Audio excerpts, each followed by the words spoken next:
महाराष्ट्र की राजनीति में इन दिनों ठाकरे परिवार की चर्चा ने तूल पकड़ा हुआ है।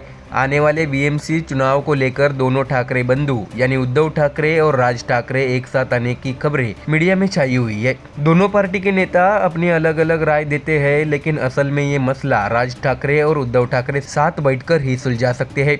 ये हम सभी जानते हैं, क्योंकि गए 2014 और 2017 के चुनाव के दरमियान दोनों ठाकरे बंधुओं के साथ आने की बहुत चर्चा हुई थी, लेकिन ये हो नहीं पाया। ऐसे में एक बार फिर बीएमसी चुनाव के मद्देनजर इस चर्चा ने जोर पकड़ा है। अलग अलग पार्टी के नेता भी इन भाइयों के साथ आने पर बयानबाजी करते हुए अपनी राय दे रहे हैं। तो वही हाल ही में उद्धव ठाकरे ने मीडिया के सामने कहा था कि जो महाराष्ट्र के दिल में बात है वही होगा, हम कोई संदेशा नहीं देंगे, सीधे खबर देंगे। दर्शकों, उद्धव ठाकरे के इस बयान से पूरे महाराष्ट्र की राजनीति में चर्चा का माहौल गर्म है। ऐसे में एमयूए गठबंधन में शामिल शरद पवार की पार्टी द्वारा भी दोनों ठाकरे बंधुओं के एक साथ आने वाली खबरों पर बयान सामने आया है। ऐसे में क्या है खबर और किसने बयान दिया है, आइए जानते हैं इस खबर में। दरअसल आपको जानकारी दे कि महाराष्ट्र में ठाकरे बंधुओं के साथ आने की चर्चा का विपक्षी गठबंधन स्वागत कर रहा है और इस पर मीडिया के सामने राय भी दे रहे हैं। बता दें कि उद्धव ठाकरे और राज ठाकरे के बीच सुलह की अटकलों पर शरद पवार गुट की सांसद सुप्रिया सुले का बड़ा बयान आया है। उन्होंने कहा, मैं इस फैसले का स्वागत करती हूँ। वे एक परिवार है और बालासाहब ठाकरे की विशाल विरासत का हिस्सा है। अगर वे एक साथ मिलकर इस विरासत को आगे बढ़ाते हैं तो यह हमारे लिए खुशी का पल होगा। ऐसे में अब दोस्तों ये तो स्पष्ट होता दिख रहा है कि विपक्ष यानी एमयूए गठबंधन बीएमसी चुनाव से पहले राज ठाकरे को साथ लेकर अपनी राजनीति को मजबूत करना चाहते हैं, क्योंकि दूसरी ओर देखा जाए तो एकनाथ शिंदे वाली शिवसेना भी राज ठाकरे को अपने पक्ष में करने के लिए तैयारी में लगे हैं। ऐसे में क्या फैसला होगा राज ठाकरे का, ये भी एक चर्चा का विषय है।